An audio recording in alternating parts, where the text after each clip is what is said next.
They're off to the tournament to face, potentially, those who feel they are the greatest warriors in the world, competing for the grand prize, and all of the other tournament events as well.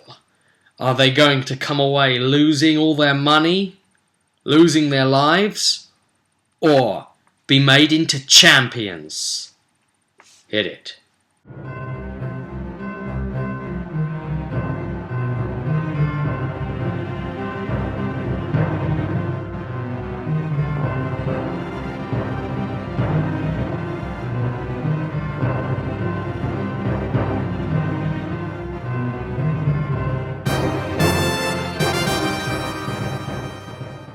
Right, well, here we are, number 30 in the line of them, and well, really, it's amazing that we've come this far, isn't it?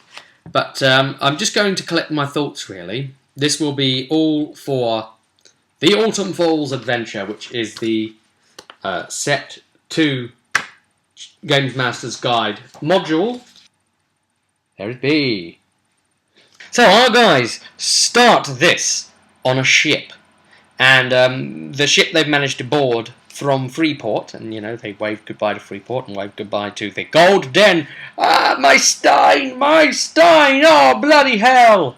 And they're going to have to return to it. But, you know, they paid out a good amount to go across the water, so it's not like they can just chuck that away now. They met some of the other entrants on their way into the competition. They saw some of the Dwarf Orzammar delegation there, and you know, it's all standing proud in full dwarven plate armour, which is, of course, never the thing you do on a ship in case it sinks or whatever, in case you get thrown overboard. But you know, dwarfs won't hear of that. Dwarves and boats, you know how it is. It's not like it's a steam paddle, dwarven made, so you know, do things their way.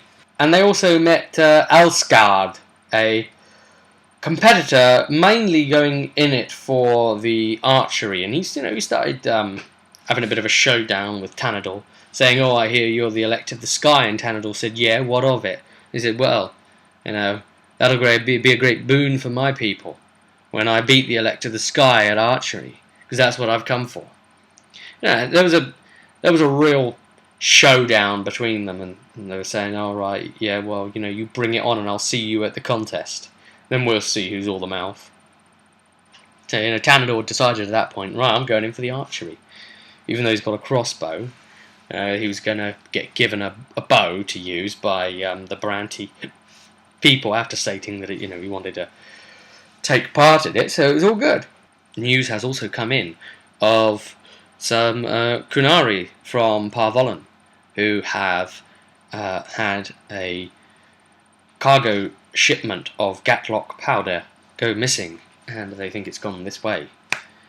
So, what's happened to that, I wonder? They're sort of milling about the place, wondering what's happened to their poor powder. Anyway, they dock. They come into the docks, and they see a familiar face there. Gabe, Tanador, Karak, and Agnes. And, of course, Blacktail the dog. They meet Amelia. Amelia is here, and she's got a male friend, fellow apprentice Templar in training, with her. Now, what's basically happened is these two have become sort of pretty much firm friends. It's Alistair. I described to the group that, okay, this is like about 2.5 years before we meet him in the computer game. So he looks a lot younger, a lot more boyish, a lot skinnier. He hasn't filled out into looking like a man yet. He's still got a big growth spurt to do. And, you know, as such, he's not all that great a warrior yet. And he pretty much follows Amelia around because she's very sort of bullet-headed, forward-moving, sort of like, I know how to do it, all right, just come with me and I'll show you. That kind of type, you know, so she's been like a sort of big sister kind of thing for Alistair, helping him through his training, because he's so daft. So that's nice, you know. Amelia knew him back then. Ooh. You know, it could be argued that possibly Amelia would have made a better tank for the hero for Alden than Alistair in in hindsight. But anyway, that wasn't to be. I don't quite know what is to be, but it won't be that. Yeah. So Alistair was with her. Now, why are they in Cumberland? And that's what the guys were also saying. Oh, what does Cumberland smell of? Does it smell of sausages? They've always got this thing about what does it smell of, this place. Ferelden smells of wet dog, so therefore Cumberland must smell of sausages. What do you think? Maybe brimstone? It turns out that the Chantry had sent these two trainees who work so well together, or being that Amelia's one of the only people who would put up with Alistair, more likely, to Freeport to check out the island city to see if there's any hope of installing some sort of chantry there at all. And yeah, they pretty much found out that no one there, worships the Maker and Andraste. They've all got their own ideas of gods, and it's a complete nightmare as far as the Templars are concerned. So they decided the most they'd be able to come up with as their report back to the Chantry, probably not even anything as grand as like a building or a tower or something for recruitment. I mean, knowing their luck, they'd probably be the ones asked to run a stall or something and be out on the back end of the fish market somewhere with this stall saying, "Oh, the Chantry is really good. Do you want a flag and a badge? Flag and a badge? Chantry! Way!" No. So, anyway, that's why they didn't make me Knight Commander, you see. Yeah, so that's the reason. Damn, I don't live in Vegas. But, more so that reason than... So, then... it turns out, well, in our off time, we heard about the contest going on. We thought we'd jump on over as well, seeing that and Lady Bronte kind of suggested that I should enter in her name, just like the party here are having to do. And remember, House Bronte have someone here doing all their repairs for them and preparations and healing them between rounds. And who do you fight for? I fight for House Bronte, you have to say. Qualifiers coming up. But before any of that, I decided, you know what, we're going to keep this simple. We're going to jump into the tournament. Come one, come all. A contest like no other. And I've got to say that with this going on here, some of the suggestions here, they had it set up originally for it to start in Denham at the docks. So there were some brigands and they were supposed to attack a young lady called Philaine with her old Mabari called Osric, and you see them there. And do you know what? And she's got a load of Mabari pups that she's taking over to the tourney as well. And I thought, no, this is a recipe for disaster. They're pet crazy already. They're going to have a menagerie following them around. If I put something like this in front of them, they won't be able to resist trying to buy more pups. And it's going to be daft. So that and the fact that they departed from Freeport, I just couldn't be bothered. Also the idea of when you're fighting brigands, they're very, very poor fighters. So much so that it's pretty much hardly worth it. And of course we haven't got a dwarf, so I didn't have to do any of the dwarf assassin silliness in Orzammar being sent from there. So we kicked off with a city on the river.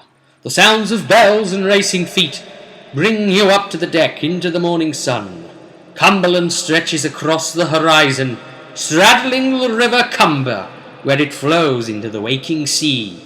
The blinding golden reflection from the sun dome at the College of Magi is like a crown that sits atop the city. To the west you can make out a mass of tents on a rolling plain. The fairgrounds, you imagine. Welcome to Nivara. I didn't think they'd insulted the Chevalier, but he thought they'd insulted him. And a horse was coming up the cobbled streets, and they quickly had to do an acrobatics dive to avoid it, and Karak was knocked down, but the rest of them managed to avoid it. And he pulled himself back up just as a horse turned around with the Chevalier on top. Lord Forsard Malakut, the champion of Navarra's summer tournament, which was a horseback one. But of course, their one's all on foot. However, Forsard Malakut is here to take part in the autumn games and try and win that too, because he's so cocky and twattish. So, anyway, Gabe knew what he was, and he said, that's a Chevalier. And the Chevalier said, don't I know you? To Gabe, and Gabe was like, no, not really, I don't think so. And this sort of thing. This is the Chevalier that wants to kill Gabe. This is the one. And Gabe's trying to sort of like keep back and sort of step back behind Agnes and Tanador a little bit so he can't be completely seen at his fullest. And he said, he sent one of his retainers forward, one of his Orlesian people, to speak for him, and he had several other there, and they said, oh yeah, you have disgraced Lord bloody Malakot's honour, you have brushed his armour or something ridiculous like that. And we want you to apologise. And Carrack was like, well, yeah, apologise to this then. So he fired a mind blast straight at Lord Forsard. So he went straight in combatively. Yeah, pissed him off getting knocked down like that. He managed to stay on the horse, held onto a wall to keep his grip atop the horse, and Carrack fired stones at him. Once it actually arrived at him, it pouted off his helmet and went bing. And he pointed forward like that, and his retainers went into attack, and they went in fisticuffs kind of style. And Carrack started trying to mind blast him again, and this time it made the horse rear up and almost threw Forsard Malakot, and then he set the horse into a trot, which started speeding up towards going into a charge straight for Carrack. And Carrack launched a great big rocks spell at him, so it was about to go down and get quite deadly right from the off. And it was just going to be major pewage going down until, stop! And I'll show you killing her. That's right. She is a Grey Warden. So, she jumps in the way. And the Chevalier obeys the command immediately. Turns his head down in respect. And Carrack still riled up at the Grey Warden for interfering and getting in the way. And he said, look, with all respect, I know you're a Grey Warden, but that doesn't mean anything to me right now. So if you don't get out of the way, I'm going to blast you too. And he was about to blast again, and then she, kind of deeper, more sensitive way that seemed to carry more, said, stop. And just something to make you think.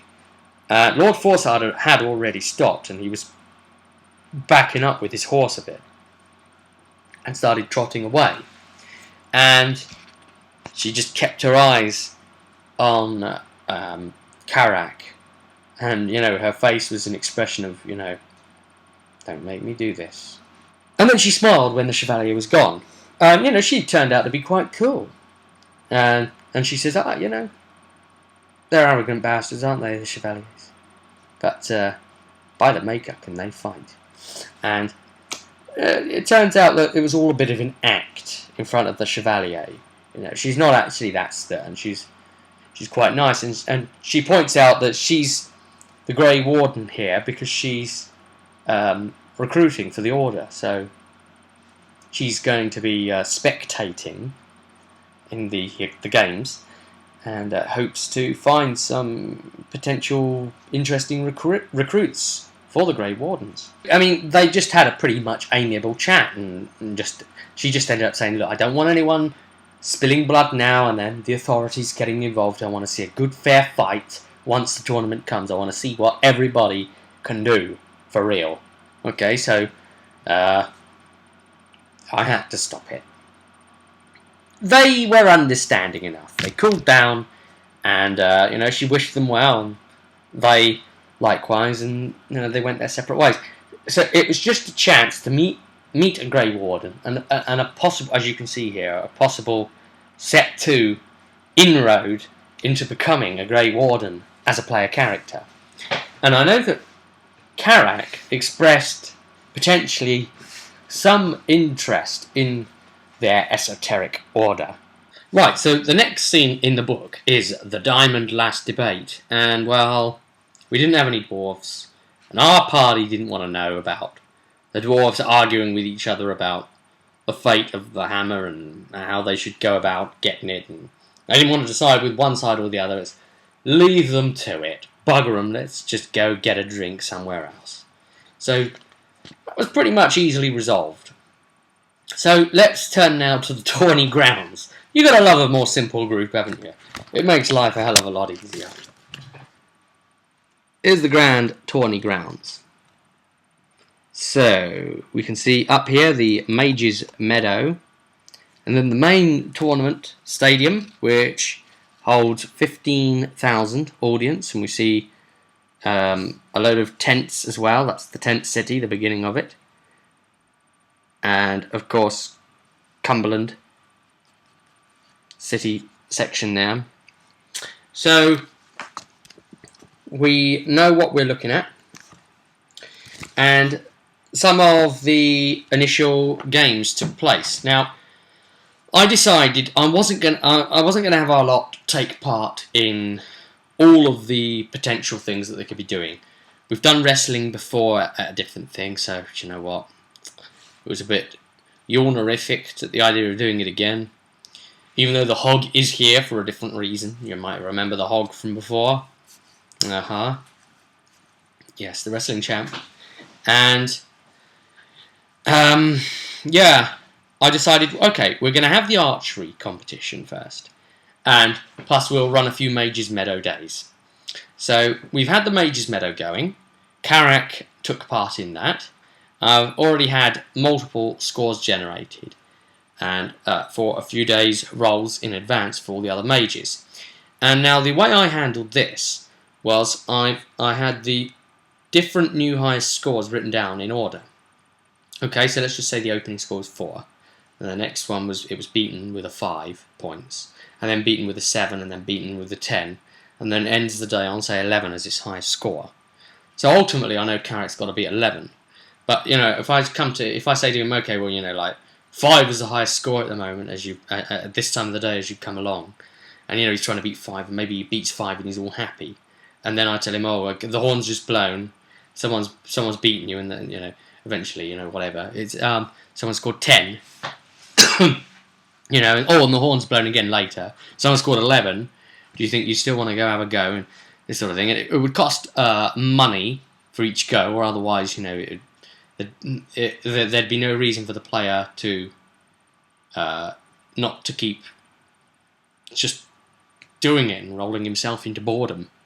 So I made it cost like 15 silver a go, and it was very, very hard. The Mage's Meadow, we observed from the 5 odd days of it that we ran, that Karak took part in, that it's very Carney-like. It's like a typical sort of starts easy, target number 9, perception seeing, to spot the target being fired up, and then target number 9, arcane lance or whatever, or spell something to hit it and destroy it with just like 4 points of damage.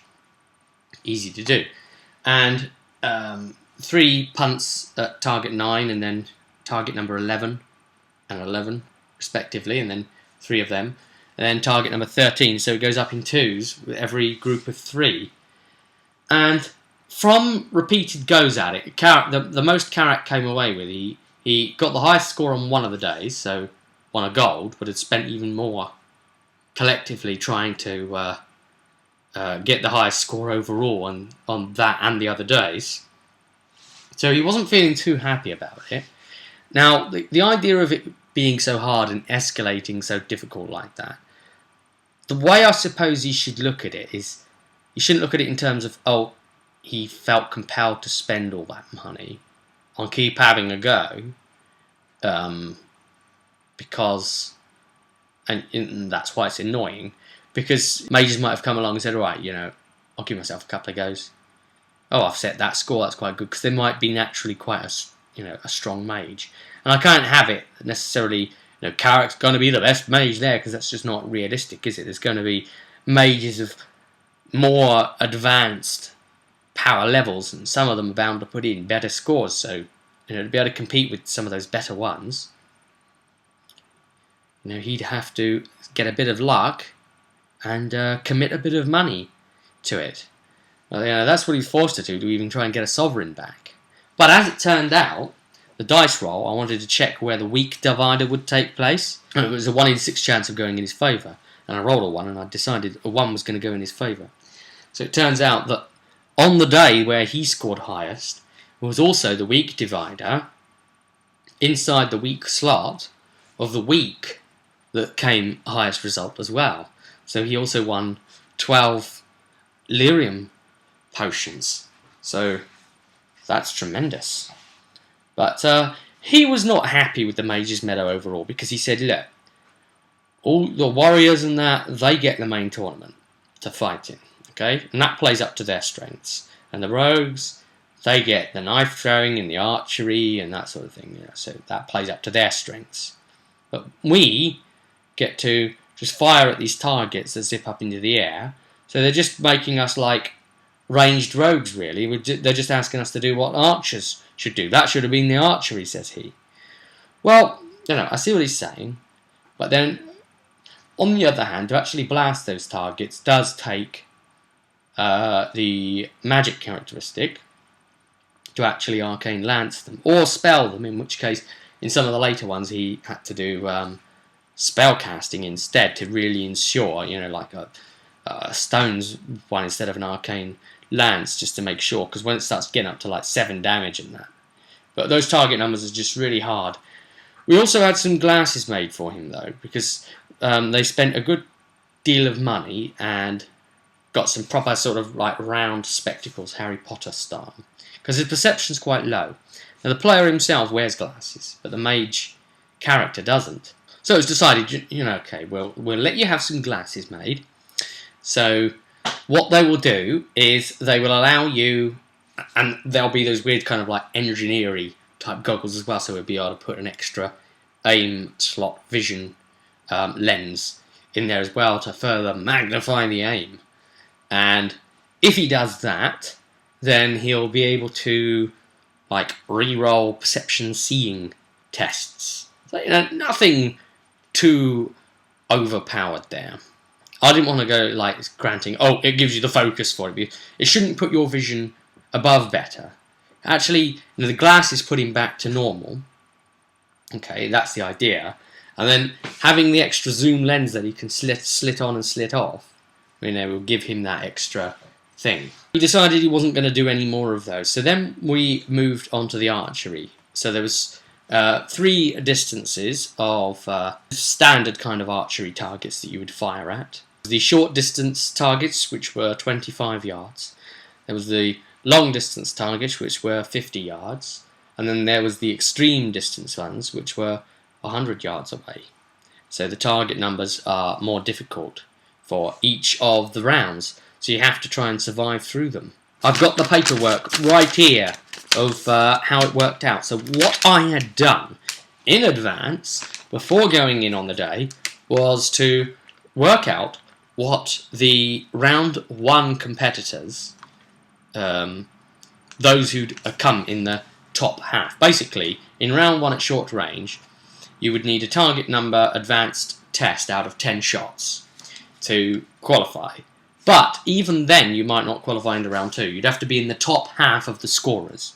Okay, so I rolled a whole bunch of people and then worked out an average for what a whole bunch more would have been. So then we had a whole load of what would be eliminatable scores versus quite a large number of example scorers for our player characters to then go up against. Now, this was where some of you got to use your characters as well in the archery. So, for instance, we had in here, we had Zen taking part. He's actually a mage. He wrote his character up on the blog. And yes, in his qualifying round, he scored 28 points, missed no targets. We had Pelios, the stage name The Kid, another one of those blog entrants. So, thanks for entering your guy. He'll be putting everything that we do, so, because he's pretty cool. He's managed to score 36 in the qualifier, 36 points.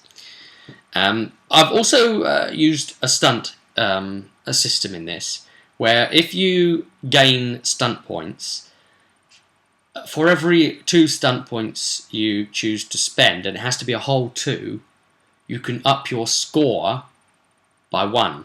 So obviously, but basically what happens is, for each shot, if it's successful, it goes towards your target number, and you write down the Dragon Dice score. Okay? So if you're successful and the Dragon Die is a 1, then that's a 1 contribution towards your score. So whatever number it is, it's the Dragon Die to all your successes. However, if there's a stunt proc, then you can use that Dragon Die. Let's just say it's a 4 rolled.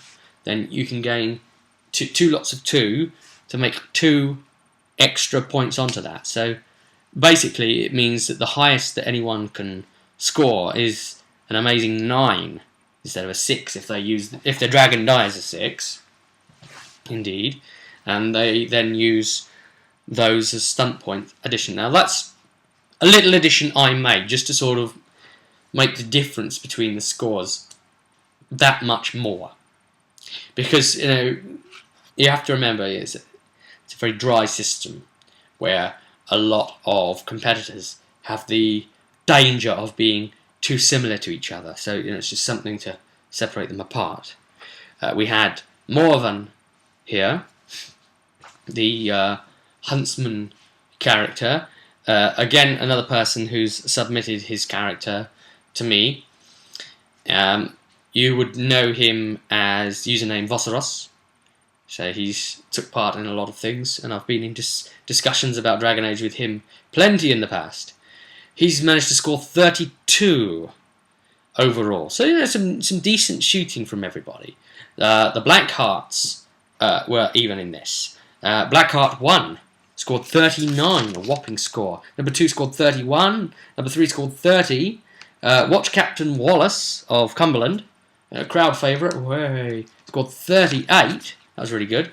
Alsgard, the cocky Avar, who boasted, I'm going to do this, I'm going to do that, he scored 35, which wasn't the highest of the round of everyone, but it's still enough to qualify.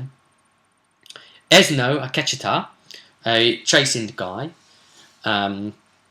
he managed to score 40, which was fabulous. Agnes, Pete's Avarian character with the badger hairstyle, scored 40 as well. And that's even with a miss on one of them. One of the only people that missed in the qualifying rounds and still managed to score 40. So really got some tremendous shots in there. Fiala, you might remember her from quite a lot of adventures back when the guys had to take on the chasing ragers and all that sort of thing. She was in that archery tournament and won it. So it was interesting to see her here, a human who can outfire most elves. You remember at the time she beat Paydar in the archery contest. She scored an amazing 44, so that really nailed it. And of course Gabe and Tanador took part as well. Tanador is a warrior, but he was firing his bow, and he scored 40, which was very respectable. And Gabe got the highest of the round with 47. Incredible. How? Nerf those rolls. Somebody. So, I was happy to report that everyone named ended up in the top half of the qualifiers and some decent rolling. So, we then moved on to round 2. What's going to happen? Well, it left the players pretty much on tender hooks with it all.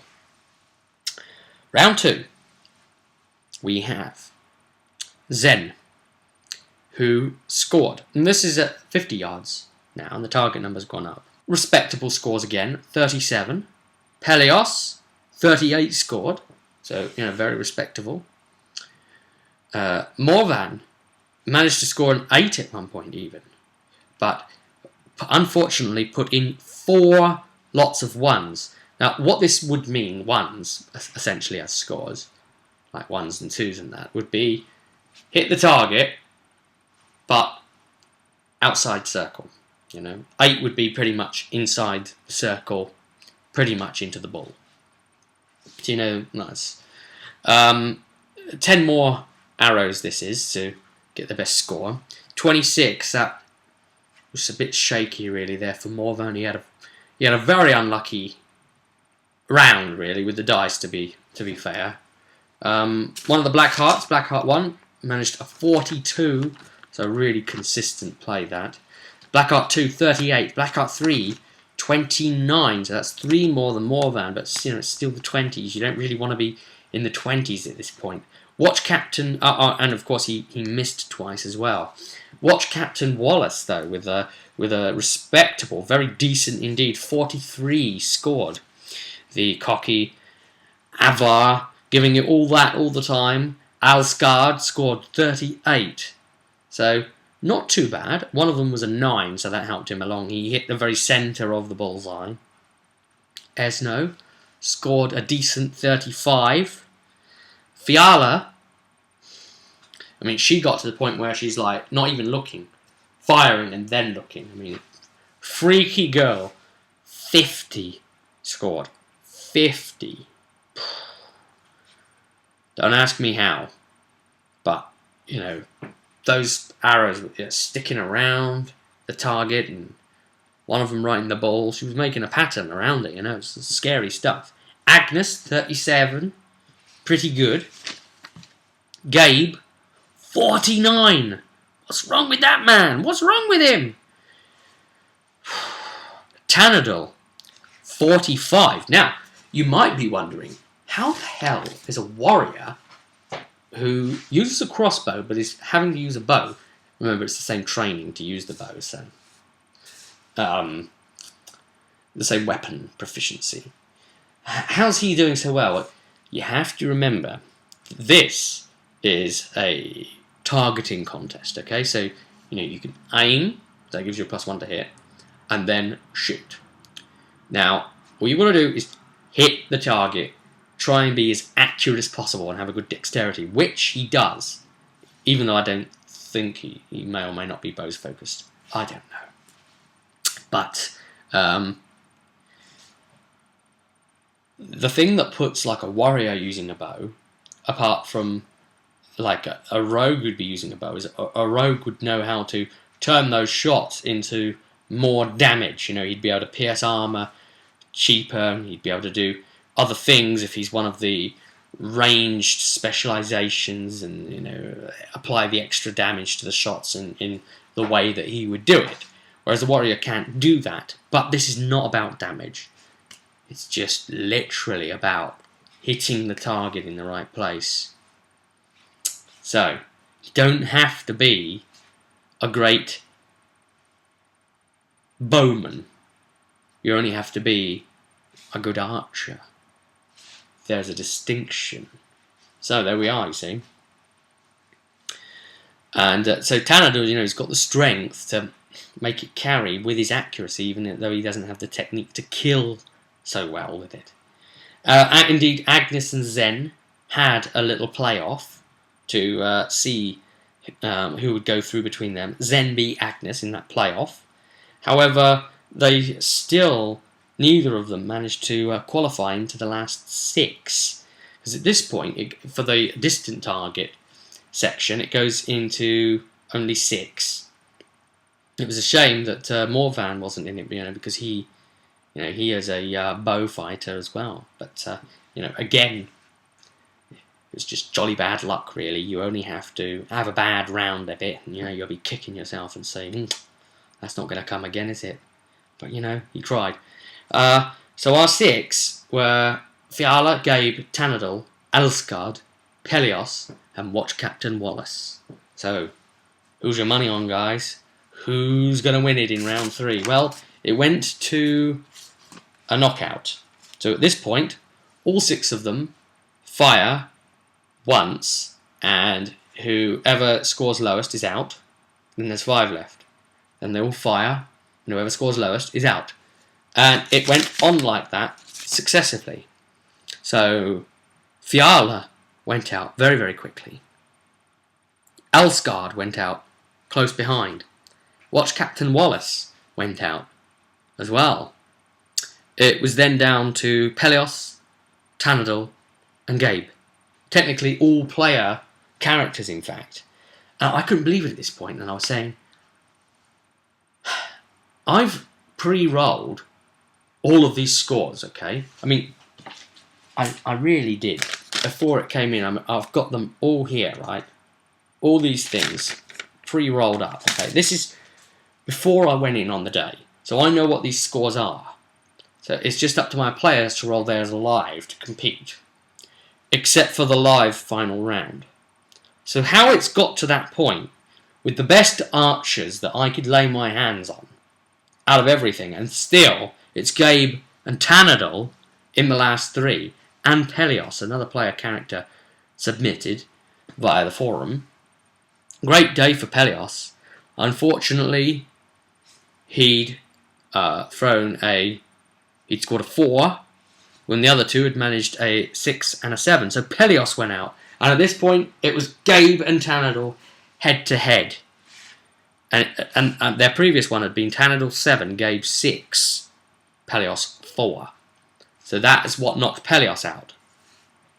So he only missed Gabe by 1. So then, Gabe and Tanadal took each other on and said, well, you know, best man to the best man. So 1 shot each. And fired. Gabe scored 5. Very respectable 5 scored there. And Tanadal scored 6. Aha! And of course, what skewed the balance? Well, he took a potion of fortune and skill just before the 3rd round, didn't he? The sod. Which means he adds +2 to all of his stunt procs. So basically, Gabe rolled a natural 5 on his stunt, on you know, his dragon die, and Tanador didn't roll that well, but because he'd procced, he managed to add up the extra stunts and his bonus stunt points from the damn potion. So then, oh god, he beat Gabe by 1 point. Gabe scored 5, Tanadal scored 6. Tanadal, Tiger Hold. Avar, idiot, won the archery competition. I'm as mystified as you are. And he gave a great roar of happiness at having won that, and the book suggests to give him 50 dragons, which 100 dragons, sorry, which I assume is like 100 gold, which I don't think would be a very clever thing to do. So I thought, well, what sounds like a really high amount still, but sort of can let me really dig my hooks in and start getting them to really spend money as well with it. So I turned that into a 50 gold sovereigns winning pouch. So he took it. Tanador took 50 gold. Now there was a bunch of other sort of events I could run as well. Oh, by the way, good job. They don't have urine tests for drugs in these days games. Or a little bit of fortune and skill potion might be turning up. But anyway, on to the only other event that I held for the players. That is, I mean, it's suggested that all this other stuff's going on, but you know they don't necessarily want to take part. The knife throwing. That's it. I mean, they expressed interest in trying that out as well, and it's for a select few really. This knife throwing lark. And I've got to say, I mean, everyone did their utmost, really. They did quite well. But thrown skills are actually quite rare, aren't they? They aren't very popular. You don't find them in many players or characters. So, it is a select few that really dominate that field. But even those select few, and everyone else with just generally good high dexterity, or good strength and or /focus axes if they want to use throwing axes instead, which you can use instead of knives to hit constantly smaller targets that keep going up in target number. Gabriel, played by Laurie. Laurie managed to roll some incredibly stupidly high rolls towards the end. I mean, like getting over 20 on his rolls and things. And that just went on, round after round after round, once they were all high. And he only went and done it. So, now they've really done it. Because in something where they shouldn't really be able to stand a chance, in the archery, one of my players has won that, and I'm in shock there, and I can't believe it. He's chuffed as a heck, but I'm thinking, oh God, I've got to give him 50 gold now, And likewise, Laurie with Gabriel, another 50 gold. Of course, Tanador shared his 50 gold, 25 of it out to Karak, and I forgot to mention that they got Hawk's Flight as well. Tanador won that, which is a beautiful, beautiful, magical bow. And it's just got all these bonus effects on it, and plus to hit, and plus this, and plus that, and gives you the talent in it, and if you don't have a talent point in it, then it gives you a novice even to kick off in it, and it's just lots and lots of good stuff. And he actually gave that to Gabe and said, look, I think you'll be able to use this better than me to actually damage people with it, so you have it. And Gabe was pretty chuffed with that as well. So they've all got a fair whack of money at this point. And they were wondering, we want to go around, we want to start spending a bit of coin. So that's what they did. They did a bit of carousing, and they spent a few gold, in fact, and got a few hundred experience from spending that few gold, and ended up rolling on the carousal chart, and ended up with some disreputable women. Went back with them, and there was a bunch of big bruisers and bruiser women waiting for them, and of course they got jumped and got their heads kicked in. And I'm sure that probably didn't stop Tanador actually trying to shag them. He'd be like, okay, you can keep punching my head, but I'm almost there.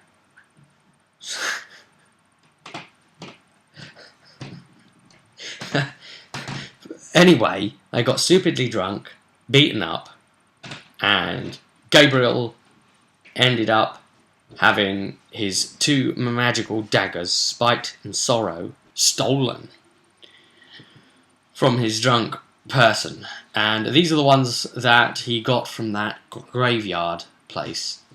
And if you remember rightly, if you heat them up, then they do more damage. So poor Spite and Sorrow are gone. Right, well. Anyway, that gave them a chunk more experience. Not enough to put them near to 8 yet. They're all level 7. Agnes has no money to spend, so she's not doing too well at the moment. And everyone else starts shopping around for stuff. And they don't know what they're going to find yet. Tanador's got a definite idea of what he wants done, though. He wants to get his sword upgraded. Somehow he wants to get it enchanted. And, well, he's trying to find an enchanter. But the games are about to begin, the qualifying round. And here it cometh. So, each round of the tournament is going to be a separate video, so you'll be able to look at the forthcoming vidcast, which will be the qualifier round. And then once that is finished, we will be left with 64 competitors, some of which have been seeded in place already. Remember, the qualifiers are here to just clear out, the rubbish, the less interesting one. They want balanced, interesting fights for the tourney proper, to actually call it round 1. So, I'll join you there at that one. But until then, I'll see you at the table.